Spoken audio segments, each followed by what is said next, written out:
একটি জরুরি অপারেশনে তাড়াহুড়া করে এক ডাক্তারকে হাসপাতালে ডেকে পাঠানো হলো। সে তড়িৎ গতিতে হাসপাতালে পৌঁছে গেল। হাসপাতালে ঢুকেই সে নিজেকে প্রস্তুত করে নিল সার্জারির জন্য। এরপর সার্জারি ব্লকে গিয়ে সে দেখলো রোগীর বাবা ওখানে পায়চারি করছে ডাক্তারের অপেক্ষায়।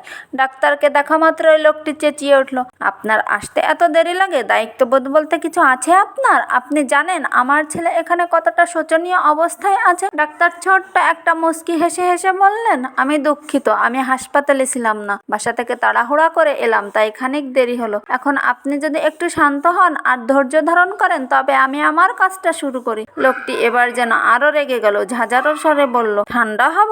আপনার সন্তান যদি আজ এখানে থাকতো, আপনার সন্তান যদি জীবন মৃত্যুর মাঝে দাঁড়িয়ে থাকতো, তবে আপনি কি করতেন? শান্ত হয়ে বসে থাকতেন? ডাক্তার আবার হাসলেন আর বললেন, আমি বলবো পবিত্র গ্রন্থে বলা হয়েছে মাটি থেকেই আমাদের সৃষ্টি আর মাটিতেই আমরা মিশে যাব। ডাক্তার কাউকে দীর্ঘ জীবন দান করতে পারেন না। আপনি আপনার সন্তানের জন্য প্রার্থনা করতে থাকুন, আমরা সর্বোচ্চ চেষ্টা করব। লোকটি পুনরায় রাগান্বিত স্বরে বললেন, অন্যকে উপদেশ দেওয়া খুবই সহজ, আপনার এমন পরিস্থিতি হলে বুঝতেন। এরপর ডাক্তার সার্জারির রুমে চলে গেল। 2 ঘন্টার মতো সময় লাগলো। সবশেষে হাসি মুখে ডাক্তার বের হয়ে রোগীর বাবার কাছে এলেন আর বললেন, আলহামদুলিল্লাহ, অপারেশন সফল হয়েছে। এরপর উত্তরের অপেক্ষা না করে ডাক্তার আবার বলে উঠলেন, আপনার কোনো প্রশ্ন থাকলে নার্সকে জিজ্ঞাসা করুন। এই কথা বলে হাসি মুখে সালাম জানিয়ে তিনি চলে গেলেন। এরপর লোকটি নার্সকে বললেন, এই ডাক্তার এত নিষ্ঠুর কেন? তিনি কি আর কিছুক্ষণ এখানে থাকতে পারতেন না? আমি ওনাকে আমার সন্তানের ব্যাপারে আরো কিছু জিজ্ঞাসা করতাম। তখন নার্স জানালেন, ডাক্তার সাহেবের ছেলে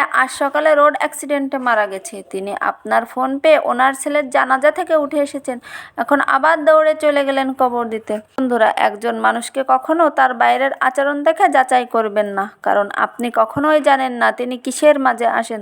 সমালোচনা আর সন্দেহ আমাদের না জেনে করা উচিত নয়। বিপদের মাঝেই ধৈর্যের পরীক্ষা দিতে হয়।